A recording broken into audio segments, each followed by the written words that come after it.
Hello everyone, welcome on my YouTube channel. Friends, आज का हमारा एक्सप्लेनेशन है डार्केस्ट आवर मूवी का। तो चलिए जल्दी से हम हमारा एक्सप्लेनेशन शुरू करते हैं। फ्रेंड्स, ये मूवी बेस्ड है सेकेंड वर्ल्ड वॉर के एक स्टोरी पर, जब हिटलर की एक विशाल सी सेना के सामने लगभग सभी देशों ने घुटने टेक दिए थे और हिटलर पूरे यूरोप पे अपना कब्जा करने वाला था। तो सिर्फ यूनाइटेड किंगडम ही एक ऐसा देश था जो हिटलर से फाइट कर सकता था, लेकिन अब उसके भी हौसले टूट चुके थे। यहाँ एक ही आदमी था जिसके हाथ में सब कुछ था और उसका नाम था विंस्टन चर्चिल। तो फ्रेंड्स, बात है 9 मई 1940 की, जब हिटलर ने चेकोस्लोवाकिया, पोलैंड, डेनमार्क और नॉर्वे को अपने कब्जे में ले लिया। साथ ही हिटलर की 30 लाख की फौज अब बेल्जियम के बॉर्डर पर भी खड़ी है, क्योंकि हिटलर पूरे के पूरे यूरोप पर अपना कब्जा करना चाहता है। वहीं दूसरी तरफ ब्रिटेन की पार्लियामेंट में दिखाया जाता है कि वहाँ के प्रधानमंत्री, जिनका नाम है नेविल चैम्बरलेन, उनके ऊपर से अब सबका विश्वास उठ चुका है।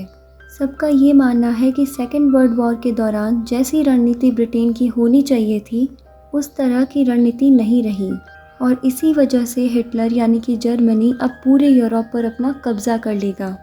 अब इसी वजह से नेविल चैम्बरलेन अपना इस्तीफ़ा दे देते हैं और अपने लोगों से वो मीटिंग में बताते हैं कि मेरी जगह अब हैलीफैक्स लेगा, क्योंकि हैलीफैक्स एक काबिल नेता है। साथ ही सब लोग उसे पसंद भी करते हैं और वो फॉरेन सेक्रेटरी भी है।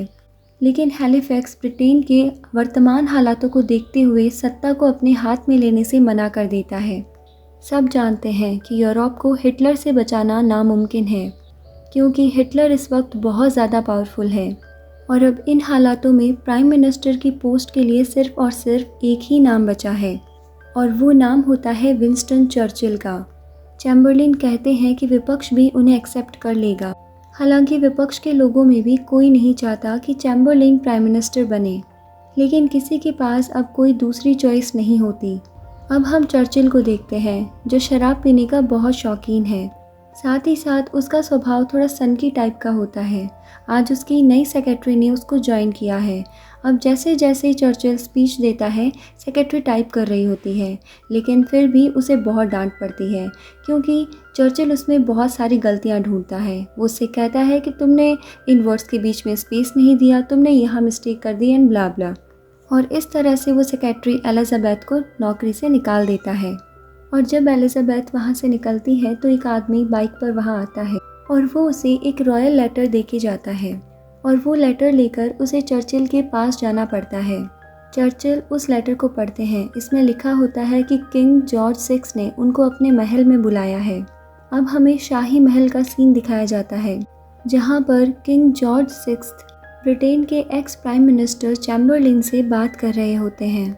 दरअसल किंग यहाँ नहीं चाहते हैं कि चर्चिल प्राइम मिनिस्टर बने और इसकी कई सारी वजह भी होती हैं, क्योंकि चर्चिल की रणनीति कभी भी ब्रिटेन के फेवर में नहीं गई। साथ ही किंग के भाई जब एक ऐसी लेडी से शादी कर रहे थे जिसकी वजह से उनके शाही परिवार का अपमान होता, उस वक्त चर्चिल ने उनके भाई को सपोर्ट किया। फिर चैम्बरलेन उन्हें बताते हैं कि हमारी पार्टी में सिर्फ चर्चिल ही एक ऐसा शख्स है जिसे विपक्ष एक्सेप्ट करेगा। अब कुछ देर के बाद चर्चिल भी यहाँ पर आ जाता है और किंग जॉर्ज 6 उन्हें कहते हैं कि हम आपको ब्रिटेन का प्राइम मिनिस्टर बनाना चाहते हैं, तो क्या आप इसे एक्सेप्ट करते हो? और चर्चिल खुशी खुशी हाँ कर देता है, क्योंकि वो हमेशा से ही प्राइम मिनिस्टर बनना चाहता था। और अब प्राइम मिनिस्टर बनने के बाद पार्लियामेंट में चर्चिल की एक स्पीच होती है, जिसमें वो कहता है कि हिटलर एक शैतान है, हम सब उसके खिलाफ लड़ेंगे, उसे फेस करेंगे और मेरे पास मेरे देश को देने के लिए कुछ भी नहीं है। मैं सिर्फ दे सकता हूँ तो वो है मेरा खून, परिश्रम, आंसू और मेरा पसीना। हम जर्मनी के खिलाफ लड़ेंगे, ज़मीन से, आसमान से और पानी से। अब चर्चिल अपनी स्पीच ख़त्म करता है, पर स्पीच ख़त्म होने के बाद उसे कोई भी सपोर्ट नहीं करता, क्योंकि सब के सब जर्मनी के साथ लड़ाई की बजाय समझौता करना चाहते हैं। चर्चिल की इस आक्रामक सी स्पीच के बाद में एक्स प्राइम मिनिस्टर चैम्बरलेन और हैलीफैक्स, जो प्राइम मिनिस्टर के सबसे बड़े दावेदार हैं और अपनी पार्टी के एक बहुत बड़े लीडर हैं, इनको यकीन हो जाता है कि इन्होंने चर्चिल को प्राइम मिनिस्टर बनाकर बहुत बड़ी गलती कर दी है और अब ये लोग किसी तरह से चर्चिल को प्राइम मिनिस्टर की पोस्ट से हटाना चाहते हैं, लेकिन इन्हें किसी तरह से चर्चिल से ये लिखित में चाहिए होगा कि ये किसी तरह से भी शांति नहीं चाहता है, और ऐसा करने से ये दोनों अपना इस्तीफ़ा दे देंगे और चर्चिल का सपोर्ट पूरी तरह से गिर जाएगा, और इस तरह से चर्चिल से उसकी प्राइम मिनिस्टर की पोस्ट भी छिन जाएगी। वहीं दूसरी तरफ चर्चिल को बताया जाता है कि जर्मनी लगातार अपनी जंग में जीत हासिल कर रहा है और इसी में वो बेल्जियम और हॉलैंड पर कभी भी कब्जा कर सकता है। फ्रांस ने भी अपनी 2 लाख सैनिकों के साथ जर्मनी के आगे घुटने टेक दिए और ब्रिटेन के भी 3 लाख सैनिक लगातार पीछे हट रहे हैं। पेरिस तक पहुंचने के लिए जर्मनी ने अपना रास्ता एकदम साफ कर लिया है और बहुत ही जल्द पश्चिमी यूरोप का भी पतन होने वाला है। अब यहाँ पर जो बड़े बड़े कमांडर्स हैं वो चर्चिल से कहते हैं कि हमें ये बात जनता तक पहुँचा देनी चाहिए। चर्चिल इस पर कहता है कि अभी नहीं, पहले हमें अपने मित्र देशों से बात करनी चाहिए।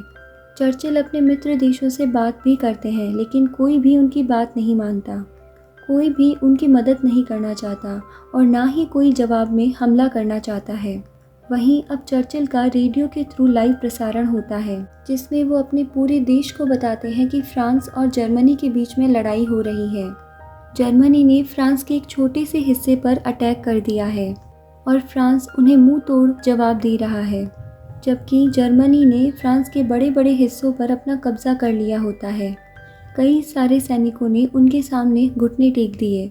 हालांकि अभी तक जर्मनी ने पूरी तरह से फ्रांस को अपने कब्जे में नहीं लिया है और उनमें हिटलर की विशाल फौज का सामना करने की हिम्मत नहीं है। चर्चिल अपने देशवासियों से झूठ इसलिए बोलते हैं ताकि उनके देशवासियों की हिम्मत बनी रहे, और यूके के किंग को ये बात बिल्कुल भी अच्छी नहीं लगती। इसीलिए वो चर्चिल को फ़ोन करके कहते हैं कि आज के बाद आप ऐसा नहीं करेंगे। वहीं एक मीटिंग के दौरान चर्चिल को ये पता चलता है कि जर्मनी ने ब्रिटेन के बेल्जियम और फ्रेंच डिवीज़न को चारों तरफ से घेर लिया है और अब ये पूरी सेना फ्रांस के डनक्रिक बीच पर फंस चुकी है और इन्हें वहाँ से निकालना पूरी तरह से नामुमकिन है। चर्चिल पूछते हैं कि हमारी वहाँ पर कितनी सेना है, तो उन्हें बताया जाता है कि ब्रिटेन की पूरी सेना उस बीच पर फंसी हुई है और अगर वहाँ पर हिटलर की सेना पहुँच गई और उसने ब्रिटेन की सेना को कब्ज़े में ले लिया तो ब्रिटेन कुछ भी नहीं कर पाएगा।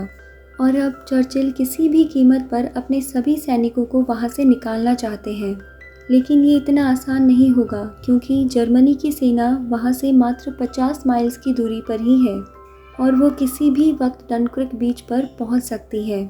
चर्चिल को वहाँ पता चलता है कि उनकी सेना की एक और टुकड़ी सिर्फ 25 मील की दूरी पर है, जिसमें पूरे 4000 सैनिक हैं। चर्चिल यहाँ पर प्लान बनाता है कि ये 4000 सैनिकों की टुकड़ी उस तरफ जाएगी जहाँ पर जर्मनी की सेना है, वो उनसे मुकाबला करेगी, जिससे डनक्रिक बीच पर फंसे हुए उनके सैनिकों को थोड़ा वक्त मिल जाएगा और इस वक्त में वो वहाँ से अपनी पूरी सेना को निकालने की कोशिश करेंगे। अब पिछले प्राइम मिनिस्टर चैम्बरलेन और हैलिफैक्स ये दोनों के दोनों इस बात के अगेंस्ट हो जाते हैं। वो कहते हैं कि हम इन सैनिकों को निकालने के लिए अपने 4000 सैनिकों का बलिदान नहीं दे सकते। चर्चिल कहता है कि वो 4000 सैनिक हमारे उन 3 लाख सैनिकों को बचाएंगे और इस बात के लिए वो अटल है। दरअसल एक्स प्राइम मिनिस्टर और हैलिफैक्स दोनों ही जर्मनी के साथ एक शांति का समझौता या संधि करना चाहते हैं, लेकिन चर्चिल ऐसा बिल्कुल नहीं चाहता और अब सबसे बड़ी चुनौती ये है कि 3 लाख सैनिकों को डनक्रिक बीच से निकाला कैसे जाए। चर्चिल इसके लिए अपने मित्र राष्ट्रों से मदद भी मांगता है, पर कोई भी उनकी मदद नहीं करता और इस वक्त पूरे फ्रांस पर जर्मनी ने अपना कब्जा कर लिया था। वहाँ पर सिर्फ 2 बंदरगाह ऐसे थे जहाँ जर्मनी का कब्जा नहीं था। उनमें से एक था डनक्रिक बीच, जहाँ पर ब्रिटेन के 3 लाख सोल्जर्स फंसे थे और दूसरे देशों के भी जो फ्रांस के साथ मिलकर जर्मनी के साथ लड़ रहे थे। दरअसल जर्मनी ने अब सबको पीछे खदेड़ दिया था और इसकी वजह से लाखों सोल्जर्स डनक्रिक बीच पर फंस गए थे और बहुत जल्द जर्मन की सेना जो यहाँ से 50 मील दूर है, जो लगातार इनकी तरफ बढ़ रही है, यहीं पर एक दूसरा बंदरगाह होता है जिसका नाम कैले है। यहाँ पर ब्रिटेन के 4000 सोल्जर्स हैं। चर्चिल का प्लान होता है कि ये 4000 सोल्जर्स जर्मनी की सेना का सामना करेंगे। ताकि जर्मनी की सेना को डनक्रिक बीच पर पहुंचते पहुंचते कुछ टाइम लग जाए और इस वक्त का फ़ायदा उठाकर वो अपनी लाखों की सेना को बचाएंगे। चर्चिल नौसेना अध्यक्ष रैमसी को कॉल करता है और उनसे कहते हैं कि डनक्रिक से हमें किसी भी तरह अपनी सेना को बाहर निकालना होगा, जिसके लिए हमें सेना की नहीं बल्कि मछुआरों की और नाव की ज़रूरत होगी, जिनकी लंबाई 30 मीटर तक हो। इस पर रैमसिक कहता है कि ठीक है, मैं रेडियो के थ्रू इस खबर को पूरे देश में पहुंचा देता हूं। और इस ऑपरेशन का नाम रखा जाता है ऑपरेशन डायनेमो, जिसके थ्रू लाखों सैनिकों को घर वापस लेके आना है। लेकिन अभी भी एक्स प्राइम मिनिस्टर और हॉलीफैक्स चर्चिल के खिलाफ होते हैं। वो उसे कहते हैं कि हमें इटली की मदद लेकर जर्मनी से बात करनी चाहिए, लेकिन चर्चिल इसके खिलाफ होता है। वो कहते हैं कि इटली पर मुझे भरोसा नहीं और वैसे भी हिटलर हमसे शांति का समझौता नहीं करेगा, क्योंकि पूरी की पूरी बाजी अब उसके हाथ में है। सेकेंड वर्ल्ड वॉर में जर्मनी का साथ इटली और जापान दे रहे थे और इसीलिए एक्स प्राइम मिनिस्टर चैम्बरलेन और हॉलीफैक्स इटली के थ्रू जर्मनी से बात करने के लिए बोल रहे थे और चर्चिल इस प्रस्ताव को पूरी तरह से खारिज कर देता है। हॉलीफैक्स अब बोलता है कि तुम्हारे पास 24 घंटे हैं। अगर इन 24 घंटों में तुमने शांति की बात नहीं की तो मैं अपने पद से इस्तीफा दे दूंगा।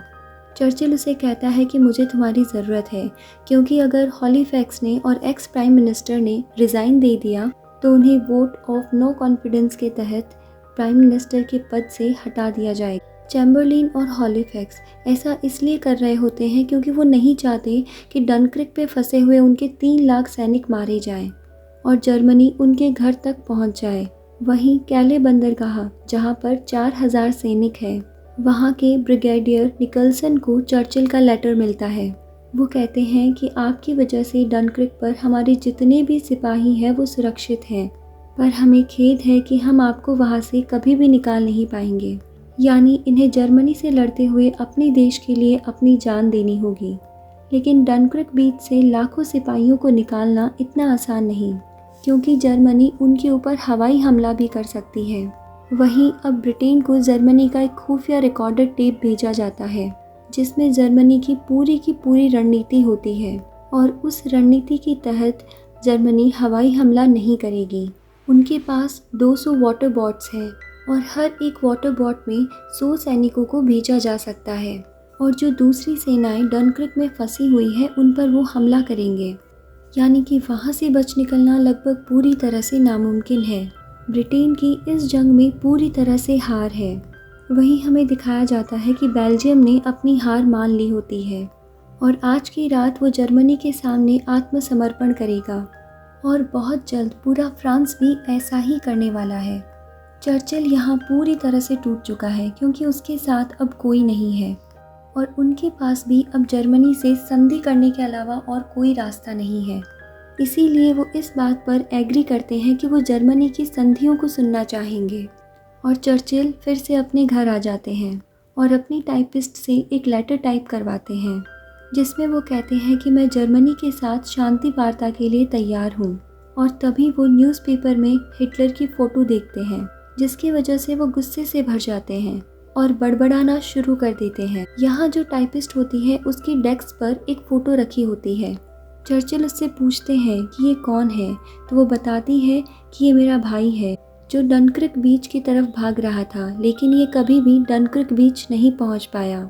अब ये दोनों के दोनों यहाँ पर बहुत ज़्यादा इमोशनल हो जाते हैं क्योंकि इस हिटलर ने दुनिया से बहुत कुछ छीना है, पर चर्चिल चाह कर भी अब युद्ध को आगे नहीं बढ़ा सकता क्योंकि उनके समर्थन में अब कोई नहीं होता। और उसी रात को किंग जॉर्ज 6 चर्चिल के पास आते हैं और उससे कहते हैं कि शुरू में मुझे तुम पर भरोसा नहीं था। तुम्हारे प्राइम मिनिस्टर बनने के बाद सब के सब डरे हुए थे और सबसे ज़्यादा डर गया हिटलर। और जो आदमी हिटलर के दिल में डर पैदा कर सकता है उसे मेरा पूरा सपोर्ट है। तुम युद्ध को जारी रख सकते हो, लेकिन इससे पहले तुम्हें लोगों के बीच में जाना होगा। तुम्हें जानना होगा कि आखिर वो क्या चाहते हैं। अब यहाँ पर चर्चिल को नौसेना अध्यक्ष रैम से ये इन्फॉर्म करता है कि जो ऑपरेशन उन्होंने शुरू किया था, जिसका नाम है ऑपरेशन डायनेमो, उसके लिए 860 बोट्स तैयार हो चुकी है और ये अब तक के इतिहास का सबसे बड़ा नावों का बेड़ा है।